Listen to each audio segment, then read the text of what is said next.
Hey everyone, my name is Zach. I'm a 23-year-old competitive boulderer from Canada, currently living in Montreal. Welcome back to the COMPCLIMB training series, where I record most of my training, provide in-depth analysis of every session, and just chat about climbing with an emphasis on competition. So in our first session of today's episode, we are having a boulder session at Bloc. And in the last episode, we went to Bloc and had quite a good session. I was feeling super strong in that session of bouldering, and I put down like a handful of circuit 6 3-stars, which are like some of the hardest boulders in the gym, and that does not happen all the time when I come to Bloc. Comp 3 stars and circuit 6 3 stars are hard to get sense of, so it was a really good session. But there was one boulder that I didn't quite get to on that session, and it is this boulder you're seeing on the screen right now, this white sloper boulder. And the reason I didn't try it, there were a few reasons actually that I didn't try it during that session. The first one was that it definitely looked like the hardest boulder in the gym, and during that session I had so many boulders to try because we hadn't been here in a while that I wanted to try like a lot of boulders, whereas I could tell that this one was probably going to take a lot of work and just like pure dedication. And so I figured, okay, let me do this session where I go try like a lot of different 6s, and then I'm sure I'll come back to Bloc in a few days, and then I can have just like more focus on this one boulder. And so that is the plan. I have like 1 or 2 other boulders, like hard looking boulders up in the gym that I also can still try at Bloc, but I basically just came to Bloc during the session for this boulder because it looks super sick. As you can tell, it's got some super cool moves. It's like perfectly difficult. Like every move is super doable, but they're all hard. And the hard part about doing this boulder is putting all the moves together. And that's always the best kind of boulder, in my opinion, to project. So let's talk about this boulder because we're going to be spending the whole session with it.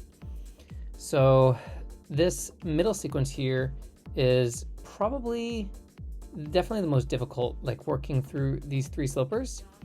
And then going up to this crimp, you see I found this sequence where I match my foot and sort of flag and do this kind of off balance Gaston move up to the crimp.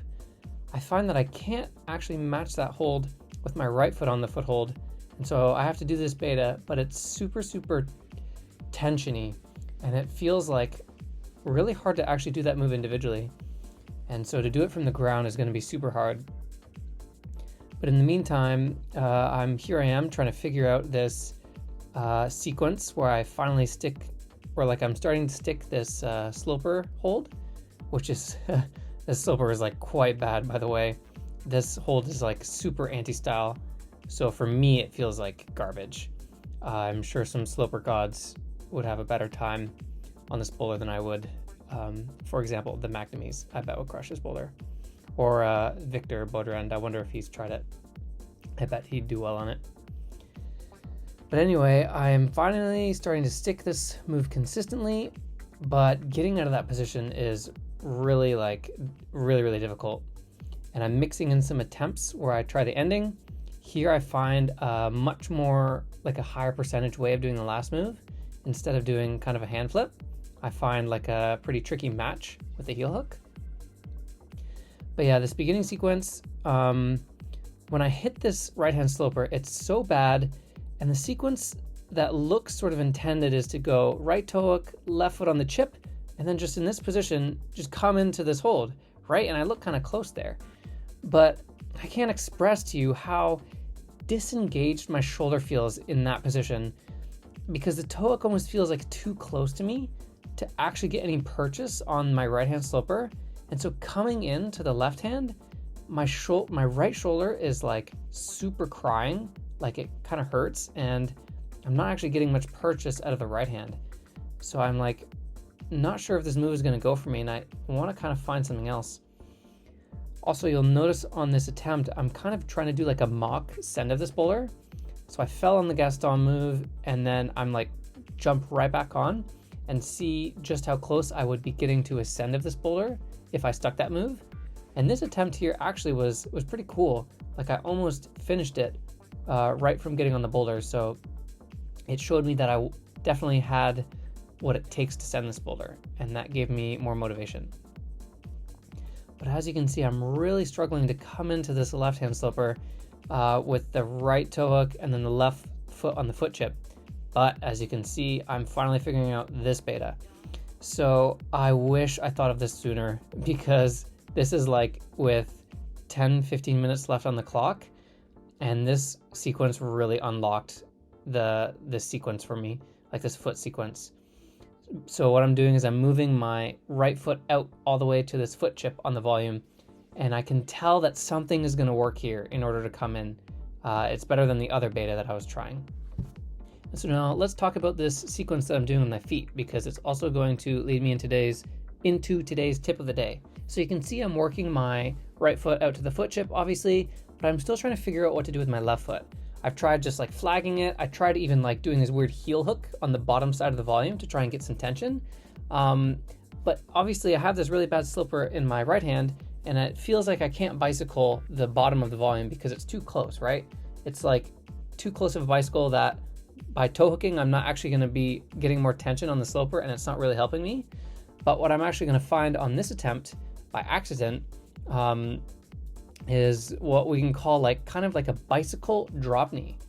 So usually with a bicycle, your toe hooking leg will kind of be straight-ish a lot of times. Like for sure it can be bent, but there has to be like a certain degree of straightness with our toe hooking foot in a bicycle to allow us to get tension and really help us get more purchase off of a bad hold. So if our toe hooking leg is too bent, often a lot of the time it's not going to help us, and it's going to be difficult to really squeeze our toe hook and whatever hold we're grabbing, which is the case here. Like I don't even really try the bicycle because I can tell it's too close. But on this try, I kind of just am like playing around with my feet. I'm like, okay, let me just try and put my foot on the bottom of this volume and find something. And then what I do is I like toe hook the bottom of this hold, but in a way that I'm actually this is kind of tricky to explain it, because it makes sense in my mind, like the different sensations that you feel between, like, let's say I had like a bicycle where I'm square and I'm trying to toe hook in, that's where we're not going to be getting tension. But then there's a bit more nuance in what I'm going to do on this try, where I kind of like drop knee with my toe hooking foot on this bicycle. And you're going to notice that I have my left leg is the one that's toe hooking, and I point my right knee sort of towards the right. And it's kind of what it would look like in a drop knee position. So let's say my left leg was standing on something and my right foot was also standing on something, and I twisted my left knee to the right, like inwards. That's like a drop knee, right? And we're getting that sort of like effect where our hips are being pulled closer to the wall, our center of gravity is being shifted inwards, and now we're getting more purchase off the sloper. Like that's what the effect would be happening if we were to do a drop knee in this move. But because we're not actually standing on anything, we can't do a drop knee. But what I'm doing in this situation is I'm sort of using my toe hook and now creating a drop knee. And this is allowing me to get more purchase out of this bicycle than I would if I was just to try and toe hook it straight on and squared like you would sort of normally do with a bicycle. And that's what I would do on this hold if it was all a bit lower. Then I would actually be able to get enough purchase and just do a normal bicycle. But really, really pay attention to my left leg when I go and bicycle this volume on this attempt. And you'll notice I turn my left knee towards the right, and I am sort of drop kneeing and bicycling at the same time. And so as I'm listening to myself talk, like I always try to go like quite in depth with these tips of the days and try and give you as much detail and exactly how I'm thinking about a movement. But I think this is maybe one of the most sort of nerdy and nuanced explanations of a movement or a tip of the day I've done. Hopefully this makes sense, or maybe it sort of something clicks in this explanation. But anyway, I'm sure the visual will help. So let's watch what it looks like. And I think that this can be sort of a general technique that you can try and apply when a bicycle is feeling sort of too close for you to get tension. Like with a normal toe hook, try to twist your toe hooking leg inwards like you would in a drop knee, and that can allow you to actually get tension and bring your hips in close to the wall like a drop knee would. So anyway, yeah, that's today's tip of the day, is bicycles that are too close for you, try dropping your toe king leg in and do what we're gonna call a drop knee bicycle. So hopefully that explanation made some sense. Let's try and remember what I was talking about and pair it with the visual that we're gonna see on this attempt. So this is like last attempt of the session. My timer is running low, and now check this out. You see how my left knee is turning inwards, and I'm sort of creating like a drop knee effect with this bicycle. And it allows me to get enough tension on this crap sloper to match it. And then I sort of work my way through up to the next sloper, and I started to get really nervous actually to go up to the Gaston crimp. And that move requires a lot of like sort of looseness that any bit of nerves is really gonna not be helpful. And here, really quickly, just before I call my session, I wanted to rule out going up left hand to the sloper and make sure that I wasn't trying like bad beta this whole session. But thankfully, my Gaston sequence going up to the crimp felt better than going up left hand to the sloper. So luckily I wasn't wasting my time the whole time. That being said though, I really wish I found that nice foot sequence earlier on. I think maybe I had a chance to send the boulder because I tried that, what looked like the intended sequence, standing on left foot on the foot chip and toking with the right foot for a long time. And actually, if that foot chip wasn't on the wall, I bet I would have found the better foot sequence earlier because it was kind of like tricking me. But anyway, we'll definitely have to go back to beta block to try that boulder again, because that was like a 10-star boulder. Super cool. So anyway, here we are later the same day for a session of bouldering at Bloc. I have a lot to try at Bloc actually right now. And here you can quickly see, based on the title of the video, this is what I'm considering my only top of the whole episode. I guess I like topped a boulder at the very beginning of an episode. It was like a 5, but that was kind of like the tail end of my warm-up. And so this was the sort of one boulder in the meat of the projecting that I sent. And it was nice to get a scent of that yellow boulder actually. I couldn't do it when we were trying it with the McNamees. I was getting like the shakes trying to stand on that foot chip at the end. But yeah, I guess with just a little more chill on this session, I could stand on the foothold and was able to match the finish. So that was satisfying. But yeah, I got a lot to try at Bloc. We're getting back on this purple thing. And so going in to try this purple boulder, Victor Beaudrand had told me, well, no, he showed me the video of him sending this boulder, and he is able to stop. So you go campus up to this first black volume and just hold that position and then do like the campus paddle out of it. And so I wanted to try that on this boulder today, but it was really hard. That's like an impressive sequence to do. It felt possible. I was like medium sticky in this session. I wasn't slippery, but I wasn't the stickiest. And so on like a day of ultimate stick, maybe I could do that, but it would be really hard.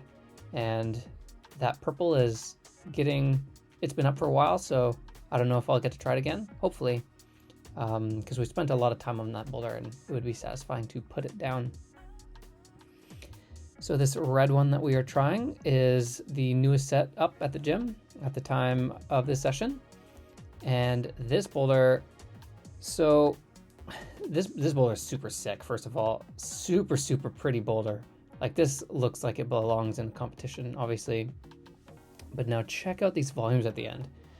So the one that I was grabbing with my right hand is okay. It's not the best. But then I go and grab the one on the left, and it is just like so slopey and slippy, and it just feels like I couldn't hold it at all. And so as I was sort of trying all of these sticky based boulders today, the more sticky based boulders you try, I feel like the more your skin heats up and your stick deteriorates. So I felt that was starting to happen a little bit, but man, this was kind of the theme of this session at Bloc. As you can see, we're trying another sticky based boulder, And this was sort of like okay, this is getting ridiculous. Like these holds I'm trying to hold, I feel like I have no chance. And I'm realizing just how like painful that this skill is to train. So Bloc is really good at setting these sticky base boulders, and it is definitely anti-style for me. And I'd say actually that Bloc is really good at setting my anti-style, and I have a lot of climbs to work on in this gym, and it's like obviously super helpful and useful to have so many of these style of boulders to try. Like I've talked about this a lot actually, is how back home in Ontario, a lot of the hard boulders were sort of steep boulders that used more positive holds, and the boulders were hard because you had to grip the holds really hard, and I became really good at that style of climbing. But the style of climbing that I need to work on are boulders like on a vert wall with bad holds. And the way that these boulders are hard are with, you know, friction or body positions or finding like the right way to climb through the boulder. And so these styles of boulders, like the last 3 boulders we got on, are all this style. And there's a lot of resources for me to practice this skill. But the reason I say that it's a painful skill to work is because it is so finicky. Like I just run out of skin, my hands get sweaty, my tips get pink, and I feel like I can't actually practice it effectively because, you know, the conditions aren't necessarily optimal. And so it's just, I'm still trying to find the groove of like, how much in a session should I actually work on these boulders until I get to the point where it's like, I just can't try this boulder at this point because it's not what it's supposed to be, right? I'm just slipping and sliding. So maybe I should have not tried, some of those sticky boulders.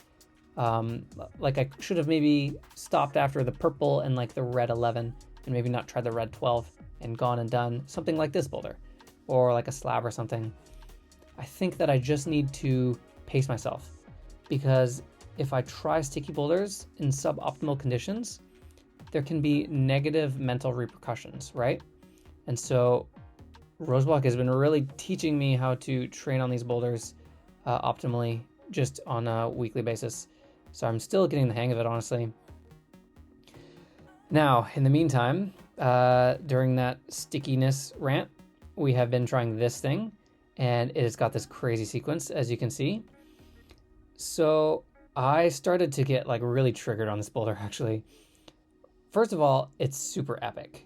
Like this sequence is sick. The setters at Bloc are really good for just trying to set risky moves and really trying to go for the stuff that people won't try and set often, because it's really hard to force a move like this. You know, sometimes climbers will break it and it's just not satisfying to really try and force a crazy move like this. But the setters here are like always psyched to try these really crazy moves that commercial setting obviously just doesn't have a lot of the time. And so I had seen, here I am finally finding my own sort of sequence through this move. I'd seen a video of another Bloc team member, Hugo Valence, sticking that move. And so I knew the sequence to try. I didn't necessarily come up with that on my own. And so I immediately started to try that sequence. And it felt super possible, but as you can see, I had like a lot of like super on the line, like of being close attempts. And I kind of threw a tantrum, and with every sort of dry fire and almost sticking that move, I went into a rage and I tried that boulder, like rapid fired it over and over and over again. And it was like quite triggering, but it was super sick. And I definitely want to come back and try that boulder again with a bit more focus and a level head. And, it's also a well set comp boulder, because obviously it was a comp set. And it was a well set comp boulder because it got me triggered like that. You know, I had so many attempts where I was like super, super close, and it started to trigger me. And that's exactly what setters will try to do to you during a competition, is try to literally set triggering elements on a boulder to get you frustrated and frazzled and start like rapid firing. So that boulder would like be the perfect kind of boulder to do a mock comp on or something, which we'll start actually doing somewhat soon as we get closer to the first North American Cup of the season. I do have some mock comps on the schedule, and I think we'll be doing them at Bloc on the comp sets because they're really good for that.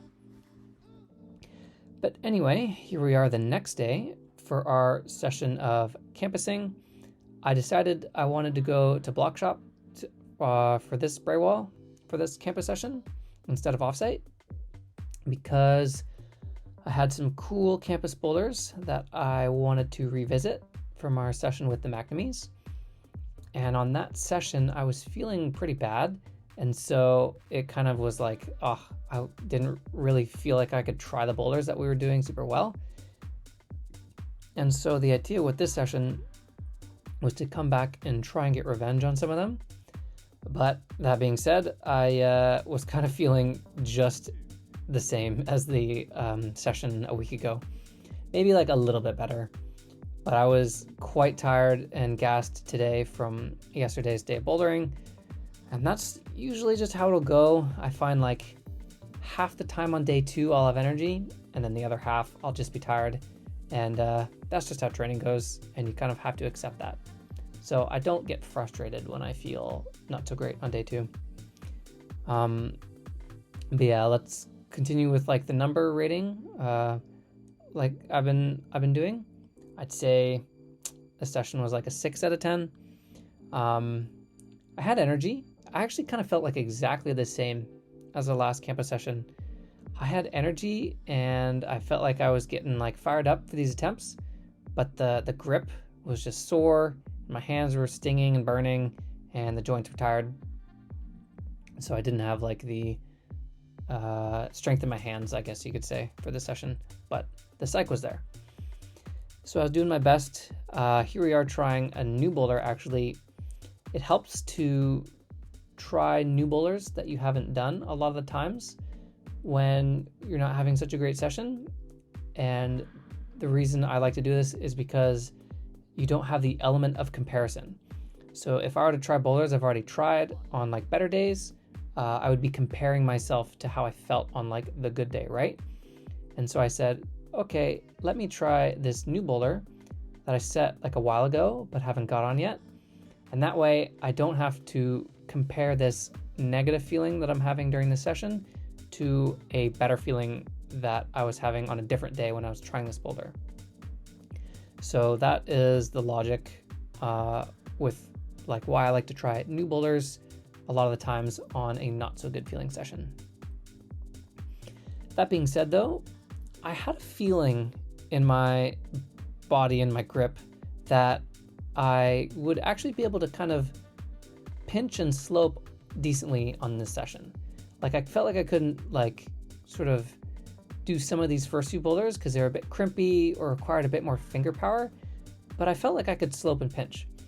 And it actually proved to be the case. And so I wanted to try this boulder, this like 5-star campus boulder set by Toma that the McNamees just walked up in our last campus session here at Bloc Shop. And yeah, Kinder flashed this boulder, Guy did a second try. The theme of that session was like, you know, those guys are superhumans when it comes to campusing on slopers in particular. And I definitely felt a bit better on this boulder than the last session. Here you can see I'm sticking the crux move kind of for the first time actually. I sort of stuck it in the session with the McNamees, but like desperately held it and then kind of fell matching. And so it was nice to get like a clean stick of that move today. So I had already made a bit of progress. And just sticking that move got me a bit more fired up and gave me hope that maybe I could send it. But it is quite difficult to do from the start because you just lose a lot of stick by the time you get there, and there's just a bit of sweat by the time you go up to this orange hold. And so I still couldn't quite send this boulder. I think as well, going forward in our sessions, I'm going to alter the program just a little bit. I won't do like another program breakdown because it's just going to be a subtle change. I think I'm going to take off the spray wall training leading up to the first North American Cups. But what I'm going to do is I'm just going to make it all campusing. And I think that I just want to put a bit more emphasis on campusing. And like I was just sort of talking about, I've been feeling a lot of inconsistencies on day 2, especially session 1. And so I find that campusing is just super, super important for me. Like at this stage in the training, right before the competitions, it helps get me feeling nice and powerful. And that's also super important. It's super important to be feeling like that mentally leading into the competitions. And so I want to make sure that I'm campusing. I want to make sure that I'm creating the most opportunity to be having good feeling campus sessions.